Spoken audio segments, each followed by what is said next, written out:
topic is why businesses buy other businesses for large lines of credit. My name is again Charles White. You can reach out to me at charles@businessdata123.com or info@businessdata123.com. Our website is businessdata123.com, and the name of our company is Business Data and Consulting. We're here to help you, the business owner, get the business lines of credit you want, need, and deserve, provide great information. Below are how to become bank compliant, and also a quick start program if you just want to get started in business lines of credit. You can't afford anything else. You say, I want some free information. Well, below is a bunch of free information. We're here to help you, again, the business owner. You can hire us. We're kind of expensive, but we do one-on-one consulting. We have group programs, and also we have webinars also.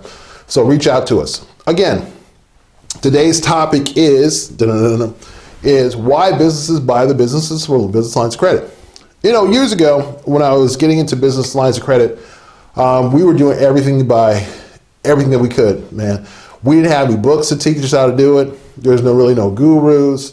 There were a couple people I remember I reached out to, but most of the information was because I would read, and then I would do. I would read, and I would do.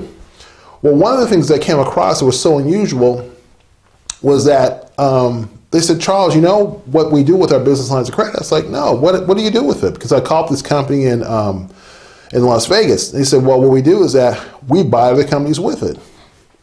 I said, you do what? He says, yeah. And so he told me a story of a group of individuals who came over to the U.S. They started business lines of credit, each one of them. It was a group of about 10 or 12 people. They accumulated so much business credit, so you know something? We're going to buy another company because we want to be even larger. So what they did, they turned around and bought a $30 million company, and that $30 million company turned around and bought a $120 million company. Yeah, you can do that business lines of credit, especially if you do it in the group-wise. So many businesses, they do buy other businesses. Sometimes the industry that you're in, if you know about NAICS codes or the SIC codes, sometimes banks don't want to deal with a certain type of industry. So let's say that you're in, I'll just call it medical marijuana or something like that, or in some other industry. And you're like, you know something? We can't make business lines of credit. We make great cash, but we're really trying to move forward. So what happens is that they'll see another business, say a service-oriented business or a consulting business that does really well. They make an agreement, and what they'll do is that they'll take that consulting business and they'll get large lines of credit, much larger than they can get than even with their other business, because that other business is not restricted in the amounts of lines of credit they can get versus their initial business.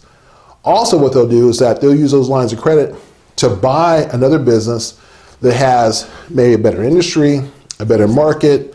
Just there's a whole host of reasons that they can grow and really expand. They may want to acquire, they call them C-stores, or are convenience stores.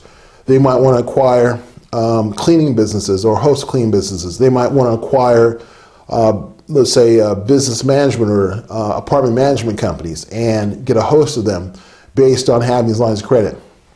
And because they went to a particular industry, some industries are more favorable to getting large lines of credit than other industries. For example, this is how an underwriter would think. If you have a manufacturing company, they know that if they give you $100,000, they're going to have a hard time getting that $100,000 back, because in manufacturing, your profit margin is a lot slimmer, and the cost of being in business is much higher. You have to buy equipment, specialized personnel, and yada, yada, yada. However, if you're a consulting company and you're making good money, they know that once money goes in, money can come out very quickly, because you're not investing in a lot of equipment. You're just putting money into an account, and because your fees are so high, you know you can get the money back pretty quickly. So a bank will look at that, and underwriter look at that and says, hey, we can put money into this because we're going to get our money out quicker, versus being real heavy in a manufacturing business, or let's say like a medical marijuana business that's really restricted in most of the states around the U.S., plus all the federal scrutiny and everything else. They don't want anything to do with it. But if you have a consulting company, we can work with that, and all 50 states can work with that. We have a cleaning company, a service-oriented company, we can work with that. So what some businesses will do is that they'll take their limited lines of credit, they'll have a subsidiary, or they'll buy a separate owned company by itself that stands alone. They still may own it, but it's a separate company, and they'll rely upon that separate company to get the business lines of credit and everything else they want. And they'll have cross agreements between both corporations if they're loaning money to each other and going back and forth. And you can do that, just make sure the paperwork is proper and that you're paying the money back to the corporation like you said in the paperwork. And people use this all the time. All the time. They'll just grow certain businesses. Yeah, but the number one businesses that they'll usually buy are usually service-oriented businesses, consulting businesses, are those businesses that have high margin. Software businesses have high margin. Maybe oil and gas might be a business depending on how the market is, and services for oil and gas, just things like that. And so it's one thing as you as a business owner, you might want to think about if you're finding that in your marketplace, you're being severely restricted in the types of credit lines that you're getting. You might want to consider buying another company, sitting down talking with your banker about it first, and then saying, hey, if I get this service-oriented company, can I get larger lines of business credit based on the service-oriented company, not the one that's being restricted? If you need help with this, give us a call. Or reach out to me at charles@businessdata123.com or at info@businessdata123.com or our website, businessdata123.com. We're to help you, the small business owner. We have free information below, how to become bank compliant, how to build up lines of credit, how to get the access to money. We have a quick start program also. Reach out to us. We do one-on-one consulting. We're kind of expensive, but you can do it. We do it. We also have group programs, and also we have webinars as well too.